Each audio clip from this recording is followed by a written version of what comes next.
Hi everyone, I'm Messi Nuraini, and here I will tell you a fairy tale about a three little pig. Happy watching!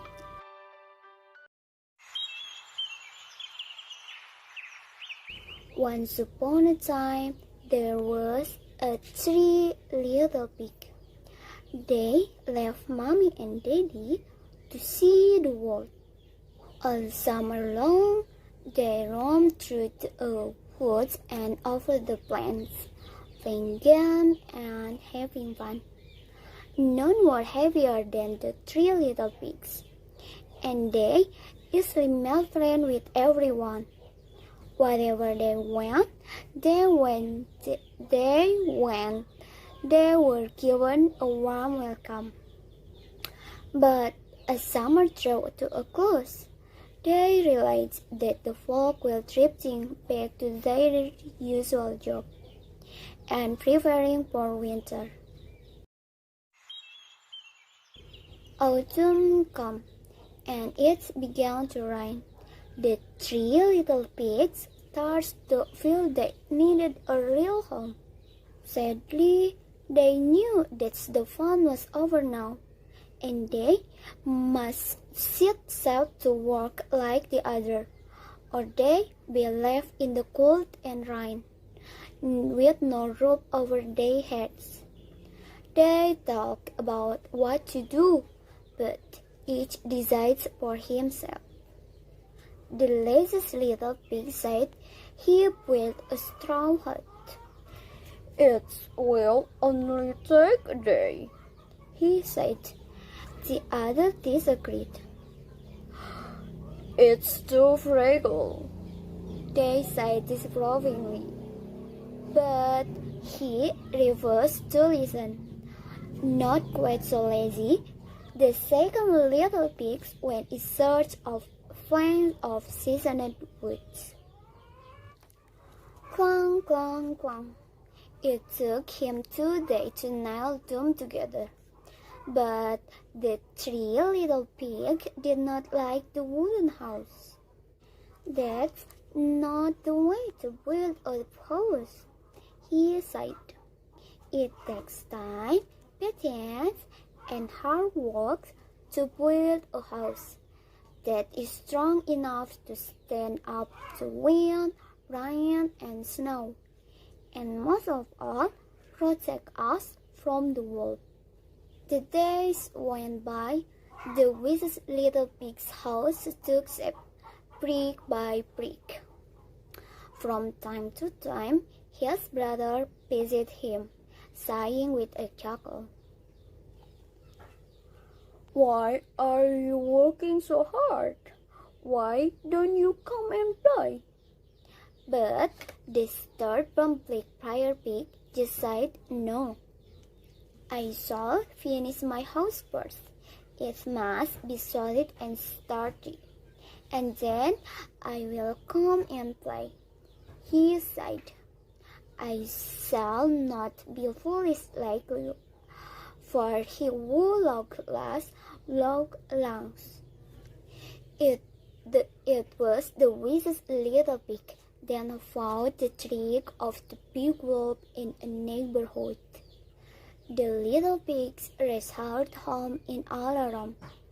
Along come the wolf, squalling fiercely, and the lazy pig straw hard.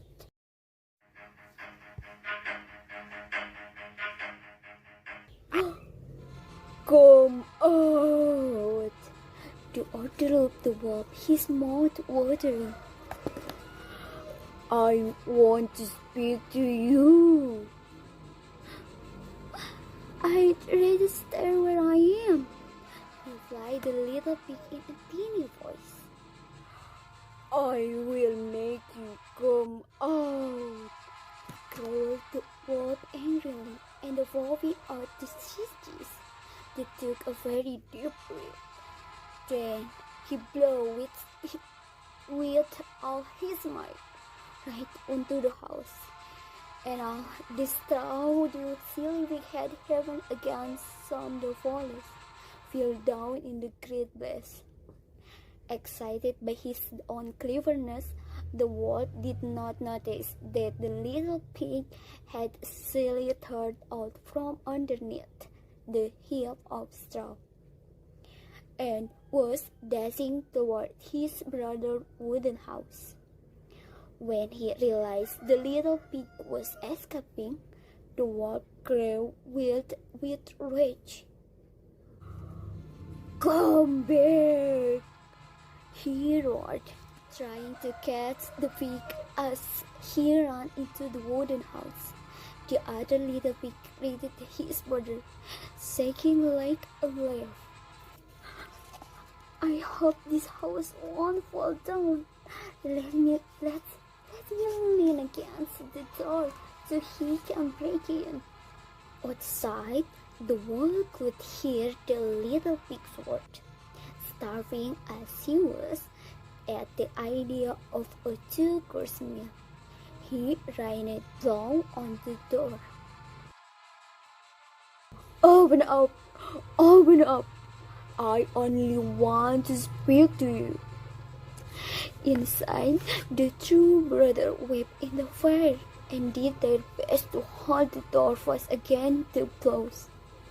Then the forest wolf braced himself a new effort. He drew in a really enormous breath, and when the wooden house collapsed like a pack of cards. Luckily, the wise little pig had been watching the scam from the window of his own brick house, and he rapidly opened the door to his failing brother. And not a moment too soon, for the wolf was already hammering furiously on the door. This time, the wolf had grabbed doors. This house had a much more solid iron than the others.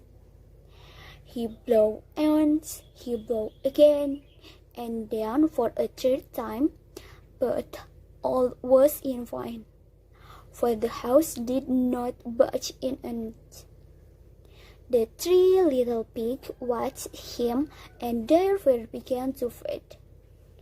Quite exhausted by his efforts, the wolf decided to try one of his tricks.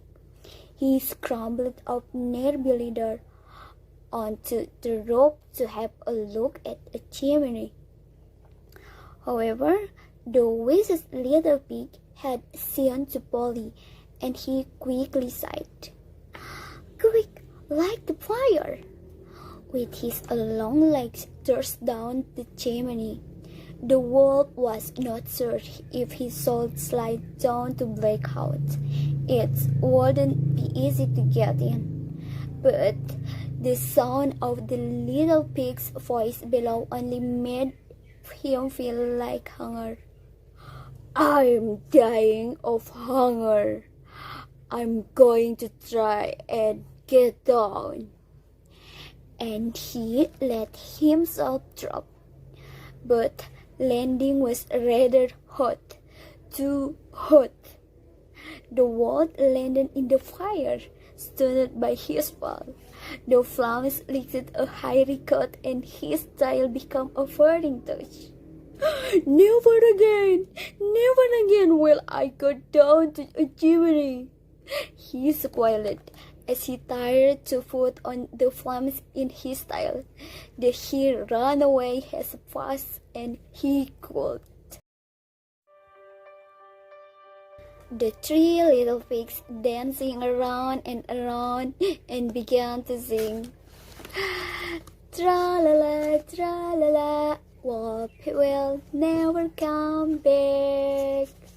From that terrible day on, the wisest little pig's brother set to work with a will. In less than no time, up went two new brick houses. The wolf did return on to roam in the neighborhood, but when he caught sight of the three chimneys, he remembers the terrible pain of a branch trail, and he left for good. Now safe and happy, the wisest little pig called his brother. No more work. Come on, let's go and play.